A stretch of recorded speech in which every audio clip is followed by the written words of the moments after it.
Madame, monsieur, c'est parti pour un voyage très médiatique cette fois-ci aux quatre coins du globe. La semaine prochaine sortira sur nos écrans le film Truth, l'histoire vraie de deux journalistes américains qui n'ont pas hésité à dénoncer plusieurs scandales d'État sous le mandat de George Bush. Et à cette occasion, on s'est dit, tiens, si on s'intéressait au pouvoir, précisément, des médias à travers le monde. Eh ben, les journaux ont-ils un réel impact sur l'opinion publique? C'est une question parmi d'autres. Les radios, les chaînes de télévision, sont-elles indépendantes? Jusqu'où peuvent-elles aller? Jusqu'où peuvent aller les journalistes? À quel prix? Etc., etc. C'est ce que nous allons voir, figurez-vous, avec 4 de nos correspondants. Et en raison du décalage horaire, avec certains d'entre eux, toute la séquence qui suit a été enregistrée. Et pour nous informer ce matin, voici nos reporters du jour. Dominique Derda, qui est notre correspondant à Moscou, Fanny Stenler, qu'on retrouvera à Londres, Alexia Kefalas, notre correspondante à Athènes, et enfin Maurice Guibert, qui nous donne rendez-vous à Berlin. Alors tout de suite, on s'envole pour la Russie. Dans ce pays, vous vous en doutez, vous le savez, vous l'avez peut-être lu, la liberté de la presse est une notion très abstraite. Voilà. Les journalistes indépendants se comptent sur les doigts d'une main et, pour cause, les médias sont en grande partie muselés par le gouvernement. Dominique, j'imagine que c'est le cas, donc, de la télévision publique là-bas. Effectivement, William, la télévision publique en Russie a toujours été très dépendante du pouvoir politique et elle l'est plus encore, vous l'imaginez, depuis l'arrivée aux affaires de Vladimir Poutine. Les chaînes privées, elles, d'une façon ou d'une autre, sont toutes passées sous le contrôle du Kremlin. La presse indépendante a bien du mal à survivre et les radios, depuis longtemps, elles ont compris qu'il valait mieux suivre les consignes. Dans ce paysage médiatique désolé, il existe cependant une exception, une station de radio, elle s'appelle l'Écho de Moscou. Elle refuse toute forme de censure et d'autocensure et continue à donner la parole aux représentants de l'opposition, comme vous allez pouvoir vous en rendre compte dans ce reportage réalisé avec Patrice Hacheret et Alla Chevelkina. C'était le 27 février dernier à Moscou. Une marche pour commémorer l'assassinat un an plus tôt de Boris Nemtsov, un opposant au pouvoir actuel. Les quelques journalistes qui couvrent la manifestation travaillent pour les derniers médias indépendants de Russie.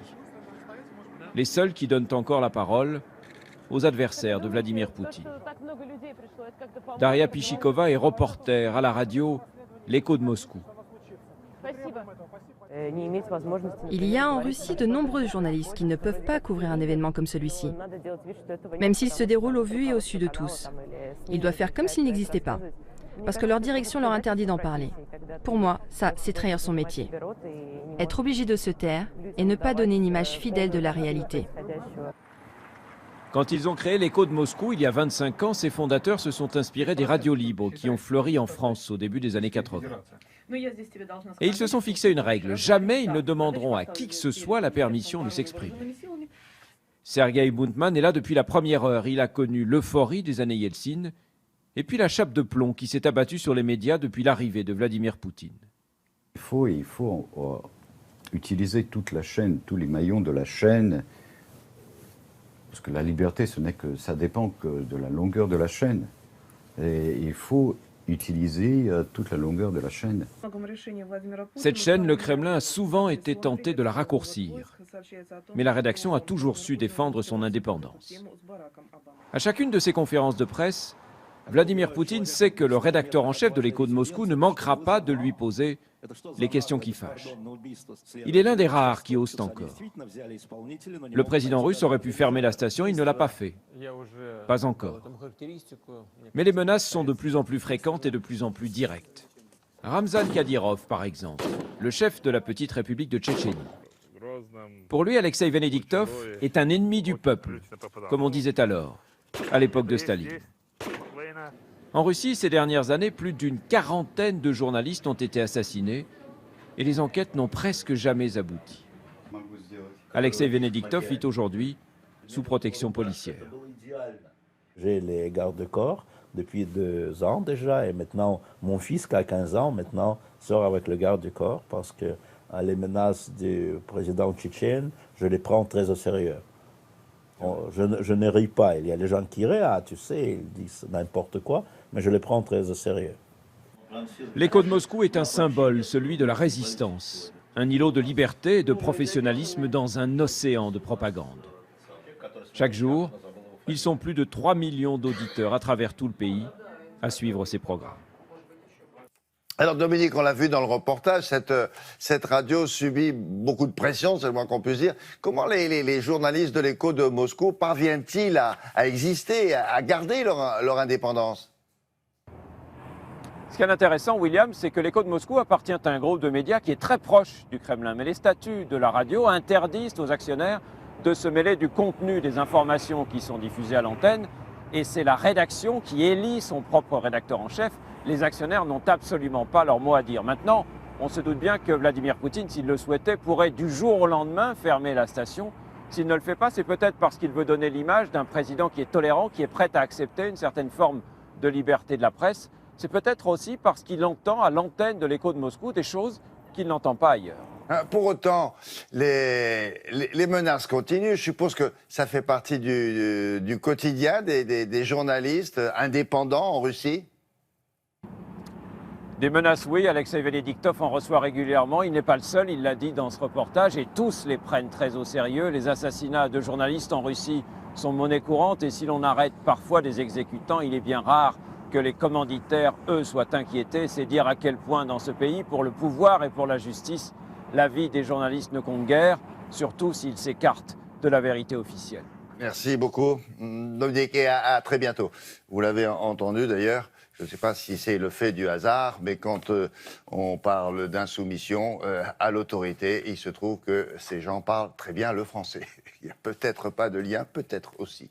Allez, le voyage continue maintenant, direction l'Angleterre, où une partie de la presse a une réputation très sulfureuse. Alors nous allons voir ça dans le reportage que va nous présenter maintenant Fanny Stenler. Alors c'est une presse qui n'a peur d'aucune institution et qui est prête à employer tous les moyens pour arriver à ses fins, même les pires. Alors en dehors de ça, Fanny, plus globalement, comment se portent les médias chez vous? Bonjour.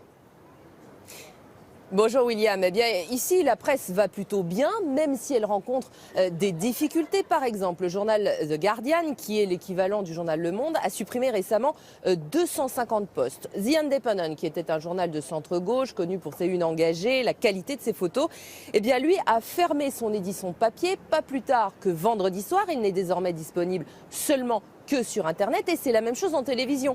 La BBC 3 a fermé son antenne le mois dernier et n'est plus disponible désormais que sur Internet. Alors, il faut malgré tout relativiser, parce qu'ici le journal le plus lu, c'est le journal Le Sun. Il tire à moins de 2 millions d'exemplaires, c'est énorme, tout comme le Daily Mail ou encore le Métro. Donc ici, la presse a un pouvoir énorme, a énormément d'impact sur l'opinion publique. Et parfois, vous l'avez dit, peut déraper. Regardez ce reportage réalisé par Laura Calmus et Christophe Aubert. Attention, certaines images peuvent choquer. Des unes de presse dont seul le Sun a le secret. Le fameux tabloïd le plus lu du Royaume-Uni est prêt à tout pour sortir un scoop. Leur méthode, payer leurs témoignages comme c'est écrit en bas de la 2e page du journal. Ils n'hésitent pas non plus à s'attaquer aux plus puissants. L'année dernière, un énorme scandale éclabousse la classe politique. Dans cette vidéo, Lord Sewell, ancien ministre de Tony Blair et vice-président de la Chambre des Lords, en train de consommer de la cocaïne. L'homme a été pris au piège par 2 prostituées qui l'ont filmé à son insu et enregistré ses commentaires. J'aurais bien aimé avoir des petites minettes asiatiques ce soir. Mais bon. Tu sais, elles ont l'air innocentes, mais ce sont de grosses cochonnes. La scène se déroule chez lui, dans son appartement de fonction. L'homme a un salaire de 10 000 € par mois. Et dans la vidéo, on apprend aussi comment il utilise les indemnités liées à son poste. T'as 250 € par jour de frais de repas?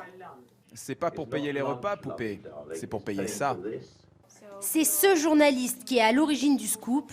Il lui a fallu des mois d'enquête. Le journal a été contacté par 2 femmes qui se disaient prostituées. Dans un premier temps, elles ont fait machine arrière car elles ont eu peur. Puis je les ai recontactées. Elles ont accepté de me rencontrer et après des semaines et des mois, j'ai réussi à gagner leur confiance. On est devenus amis, je leur ai expliqué qu'elles pouvaient avoir confiance dans les informations que j'avais et elles ont fini par me laisser publier l'article. Mais parfois, la presse à scandale va trop loin. En 2011, un scandale éclate C'est l'affaire des écoutes téléphoniques du journal News of the World. 5500 personnes ont été mises sous écoute par des journalistes de l'hebdomadaire. Parmi eux, l'ancien Premier ministre Tony Blair, le couple Beckham ou encore des membres de la famille royale comme Kate Middleton. La moindre information a été exploitée. Les tabloïds et leurs lecteurs sont obsédés par la vie des célébrités. Les journalistes mettaient sur écoute des personnes simplement pour savoir si elles étaient au régime ou si elles terminaient une relation. En plus des écoutes téléphoniques, le scandale du News of the World révèle que les journalistes ont versé des pots de vin à des hauts responsables de la police en échange d'informations. Les Britanniques s'insurgent et David Cameron réagit au Parlement. C'est absolument dégoûtant ce qu'il s'est passé. Et je pense que tout le monde ici, dans cette enceinte et dans ce pays, est révolté par ce que nous avons appris par la télévision. Suite à ce scandale, le journal News of the World disparaît. 200 journalistes sont licenciés. Après 5 ans d'enquête sur les pratiques de la presse, les médias sont aujourd'hui soumis à des règles plus strictes, avec un code de conduite à respecter. Dont acte. Fanny, et les relations avec la monarchie cette fois-ci, comment ça se passe entre la famille royale et la presse depuis le fameux scandale de Lady Di? Eh bien écoutez, William, globalement la presse s'est assagie après l'accident de Diana sous le pont de l'Alma en 97. On avait accusé les paparazzi de l'avoir traqué. Il y a une sorte d'accord tacite de la presse anglaise qui laisse tranquille la famille royale, tout du moins dans son intimité. Par exemple, durant l'été 2012, Kate Middleton avait été paparazzée seins nus dans le sud de la Fronde, en Provence. Eh bien, aucune de ces photos n'était parue ici, dans les médias anglais. Alors, ça n'empêche pas cette presse d'être extrêmement critique vis-à-vis de la famille royale. Par exemple, en ce moment, Kate et William sont accusés d'être des fainéants. Kate, parce qu'elle aurait pris l'hélicoptère sur un trajet où la reine, elle, avait choisi de prendre le train. Et William, parce que la presse a ressorti son emploi du temps dans la société qu'il emploie. Et là, on a découvert qu'il ne travaillait que 20 heures par semaine, ce qui est insuffisant aux yeux des Anglais. Alors là, on le voit bien à travers votre reportage, on a l'impression d'avoir affaire à une presse sans filtre, quoi, complètement libre, insoumise et qui apparemment n'a aucune limite. Est-ce que c'est vrai chez vous là-bas? Nous, c'est l'impression qu'on a. Écoutez, c'est vrai William, mais il y a aussi des paradoxes. Par exemple, après les attentats de Charlie Hebdo, toute la presse anglaise s'était mise d'accord pour ne pas publier cette une de Charlie Hebdo avec le dessin de Mahomet où était marqué « Tout est pardonné ». Et ça a été respecté à tel point que la journaliste française Caroline Forest, qui avait été invitée ici sur le plateau de la chaîne anglaise Sky News, avait été coupée en direct parce qu'elle commençait à prendre cette une et à la brandir à l'antenne. Eh bien, ça avait été coupé net en pleine émission, plus de son, plus d'image, comme quoi la presse anglaise, eh bien, oui, est capable d'une certaine unité et d'une certaine pudeur aussi. Merci beaucoup, Fanny. À très bientôt. Petite pause chez nous à présent avec Julia du web. Il est temps de s'intéresser à un autre média de masse et pas des moindres, j'ai nommé Internet, que vous connaissez bien sûr. Alors, l'actualité 2.0, c'est tendance, ça, Julia ? C'est plus que tendance, vous l'avez dit, c'est un média et pas n'importe lequel. 70% des Français, soit plus de 34 millions, lisent au moins une marque de presse en version digitale, donc ordinateur, téléphone portable, mobile. Il faut savoir qu'en France, ils sont 35% des sondés à avoir utilisé Internet comme premier média ou comme second média. Ça veut dire 10 heures par semaine, c'est énorme. Alors de son côté, Internet va aussi arriver en 4e position concernant probablement les sujets de fond. Si vous voulez vous renseigner davantage ou développer ou participer à l'information, là, c'est là qu'Internet va réagir. Est-ce qu'il y a des médias qui sont diffusés à ce moment-là uniquement sur le net ? Exactement, on les appelle les médias pure players. Alors là, ils vont être très très puissants, mais ils ont mis du temps à s'installer. Vraiment, ce sont des médias qui n'existent uniquement sur support numérique, pas de papier, rien d'autre. C'est une entreprise uniquement basée sur le web. Ils sont censés être libres sur le fond, sur la forme, avoir une indépendance de ton, une ligne éditoriale nouvelle. Ils s'appellent, comme vous pouvez le voir, Mediapart. Vous avez aussi Rue 89, vous avez Huffington Post, celui qui a le plus d'audience. Les premières années ont été très difficiles et en 2012, élection présidentielle oblige, ils ont connu un essor incroyable Et depuis, ils ont une très très très bonne audience. Il y a autre chose, William, qu'on ne peut pas ne pas citer quand on parle d'Internet et du média Internet. Évidemment, ce sont les réseaux sociaux, considérés comme un nouveau pouvoir, voire même un contre-pouvoir. On a vu l'importance qu'ils ont pris lors des printemps arabes. C'est-à-dire que d'un seul coup, la censure qui pouvait exister dans la presse ou à la télévision, eh bien, n'existait pas sur les réseaux sociaux. Ce sont les gens qui vont utiliser ces réseaux, eh bien, ils ne sont plus seulement récepteurs, ils deviennent émetteurs, divulgateurs d'informations, voire même dénonciateurs de faits. Et c'est comme ça que ces révolutions, dans certains pays, et même à Hong Kong aussi, on a vu, se sont développées. Et puis en France, c'est un pouvoir politique, les réseaux sociaux, aujourd'hui. Aucun homme politique en France ne peut se faire élire s'il ne tweete pas, s'il ne like pas, s'il n'est pas présent sur les réseaux sociaux. Merci Julia. Allez, autre pays, autre média, on fait escale à Athènes. Et en Grèce, vous allez voir que les journalistes n'ont pas toujours bonne presse. Loin de là. Alors du coup, Alexia, j'imagine que ça ne doit pas être simple pour vos homologues d'exercer, les homologues grecs bien sûr, d'exercer leur métier. Ça leur demande plus d'efforts qu'ici, je suppose, non ? Oui, William, pour faire du journalisme d'investigation en Grèce, il faut s'armer de patience. Là, regardez, ce sont les archives de la Cour des comptes. C'était difficile de commencer une enquête sur la corruption. Il n'y a en Grèce que 2 émissions d'investigation sérieuses à la télévision. Mariana travaille depuis 10 ans pour l'une d'entre elles, mais elle reconnaît que ce n'est pas si simple. C'est compliqué et en plus, les chiffres officiels sont souvent faux. Mais ces enquêtes aident tout de même la société grecque à évoluer. Là, on voit des images de notre enquête sur cet ancien ministre de la Défense socialiste du PASOK. Certains l'accusaient d'avoir perçu des pots de vin sur l'achat de matériel militaire dans les années 90, mais il n'y avait pas de preuves jusqu'en 2010. Nous avons déroulé le fil et rassemblé nos éléments, ce qui était risqué parce que nous nous attaquions à tout un système. 2 ans après la publication de notre enquête, il a été arrêté et est toujours en prison. Tassos Stelloglou est aussi une référence dans le pays. Il n'hésite pas à aller au plus près de l'information. Si tu restes bloqué ici, qu'est-ce que tu feras? Ici, le sujet, ce sont les réfugiés. La Commission européenne a mis en place un plan pour répartir sur le continent ces personnes qui arrivent au péril de leur vie par la Grèce et se dirigent vers le nord. Moi, je cherche à savoir si cette décision est applicable par rapport à la réalité de ces personnes. Sauf qu'il est parfois en danger.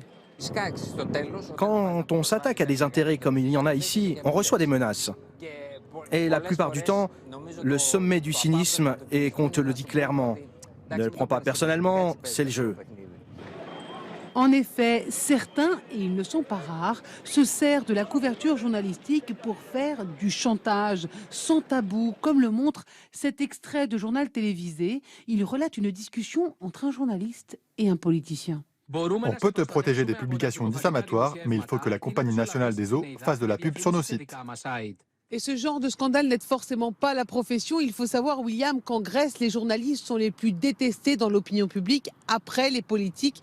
Mais cela pourrait peut-être changer, car des écoles de journalisme sont en train de fleurir un peu partout dans le pays. Il n'y en avait pas de véritablement reconnues jusqu'à présent.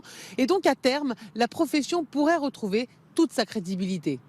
Bon, merci beaucoup Alexia. Sur la cote de popularité des journalistes auprès du grand public, on va y revenir tout à l'heure.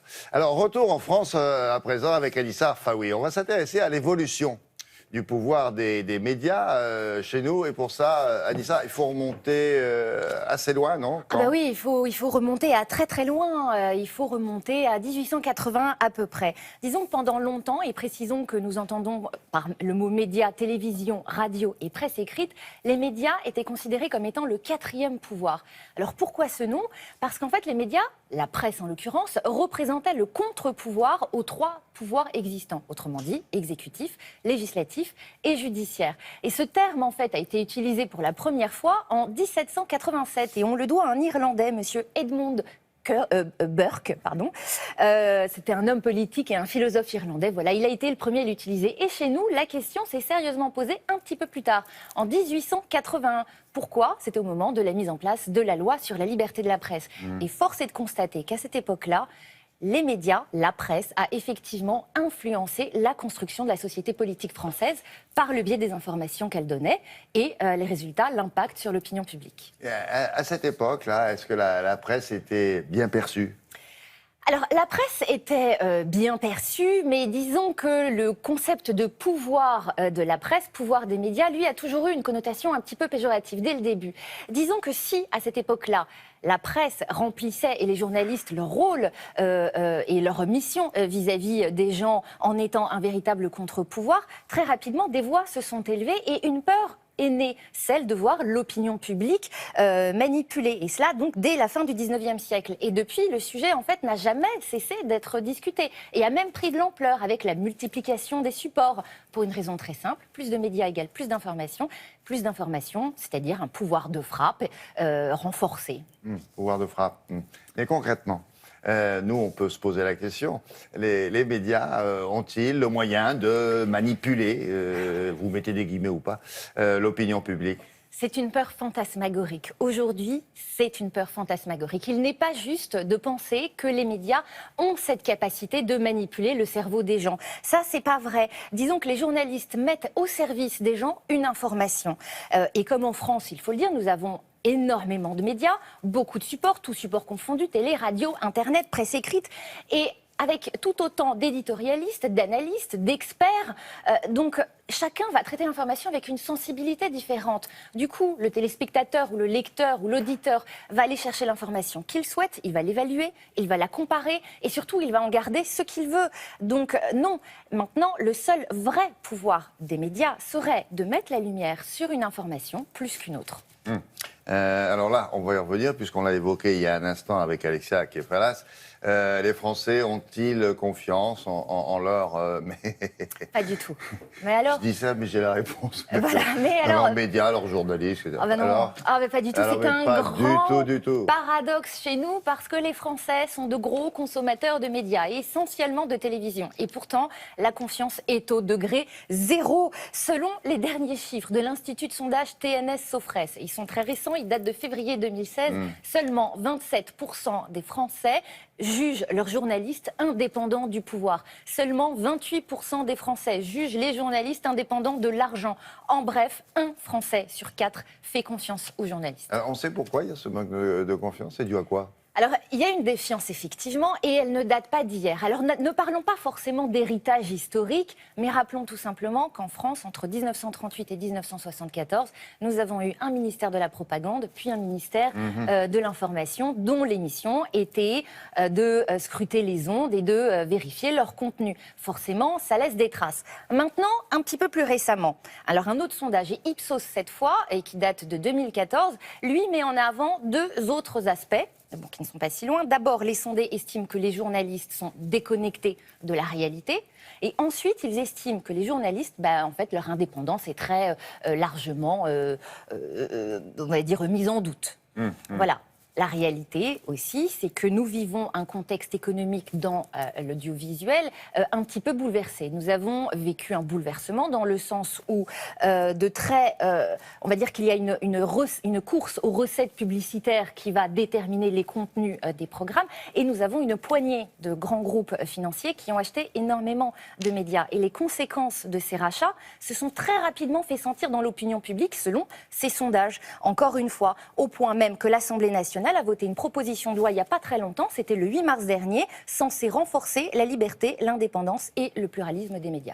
En moralité, est-ce qu'on peut, et pour conclure, est-ce qu'on peut toujours parler de quatrième pouvoir dont vous parliez il y a un instant là ? Alors, moyen. Disons qu'en 1840, il y a une belle phrase de Balzac. Il affirmait que la presse était en France un quatrième pouvoir dans l'État. Elle attaque tout et personne ne l'attaque. Aujourd'hui, ce qui est clair, William, c'est que la presse n'attaque plus tout.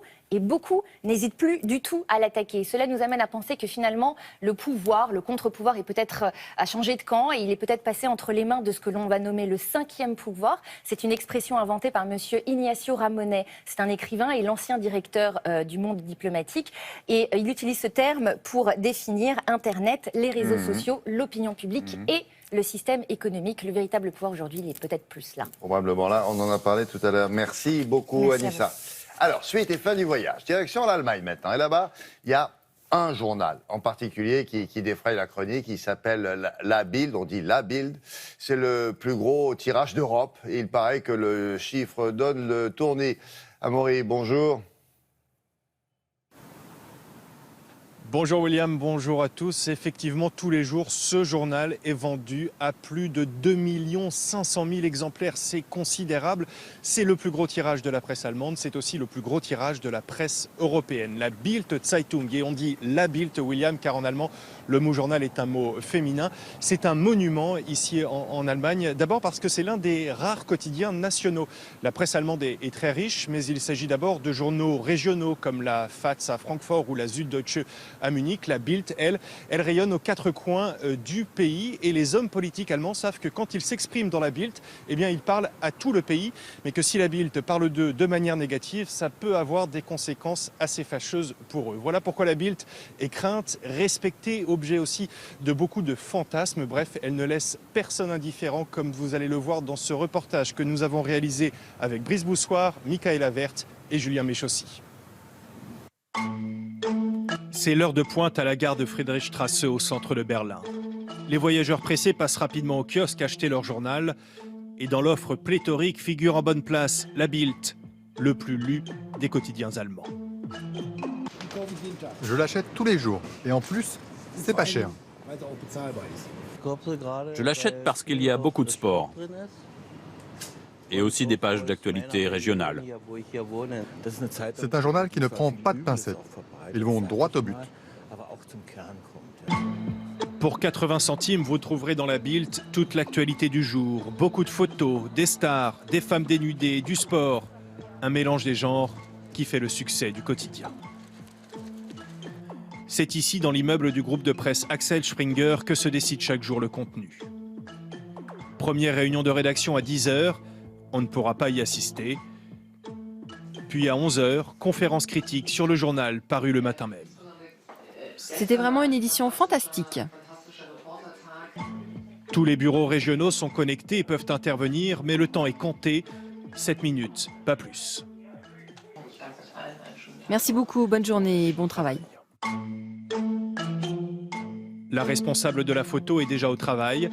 Pour un journal comme la Bild, l'image, c'est évidemment primordial.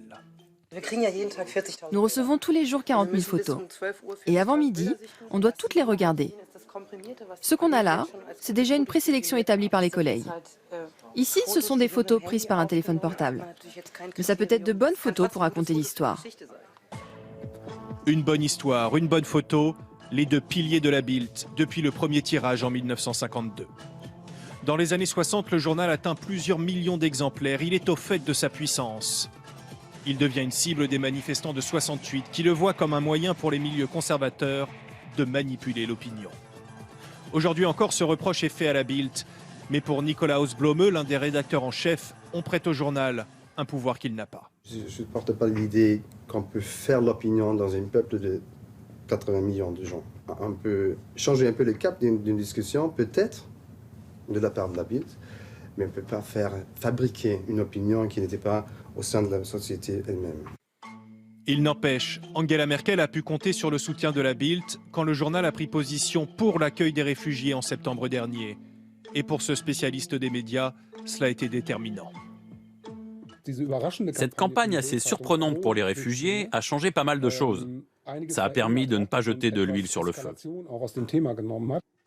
La Bild cultive sa singularité, mais si elle peut se permettre de prendre des risques, c'est bien parce que le journal reste de loin le plus puissant d'Allemagne. Mais Amaury, avec l'ascension d'Internet, on en a parlé tout à l'heure, le pouvoir de la Bild n'est-il pas menacé, comme ça a été le cas, je ne sais pas, pour le Washington Post, par exemple, aux États-Unis ?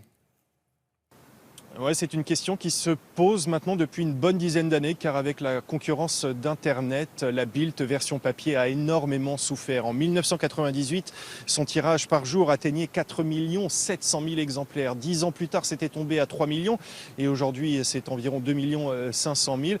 La Bild souffre parce que son lectorat ne se renouvelle pas. Il s'agit pour beaucoup d'hommes âgés, peu éduqués, mais les jeunes, eux, ils ne lisent plus la Bild version papier. Ceci dit, le journal a aussi massivement investi dans le numérique avec un site web qui est aujourd'hui l'un des sites d'information les plus consultés en Allemagne. Tout l'enjeu désormais pour la direction du journal, c'est de gagner de l'argent grâce à Internet. Et ça commence à marcher. Il y a aujourd'hui 300 000 abonnés payants au site de la Bild. C'est considérable et il y a beaucoup de journaux en Europe qui aimeraient afficher de tels chiffres. Oui, je vous le confirme.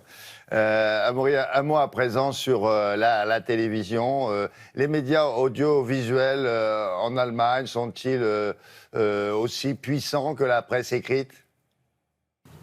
Oui, le sont, William. Il y a une particularité ici en Allemagne, c'est que les télévisions publiques sont plus puissantes que leurs concurrentes privées.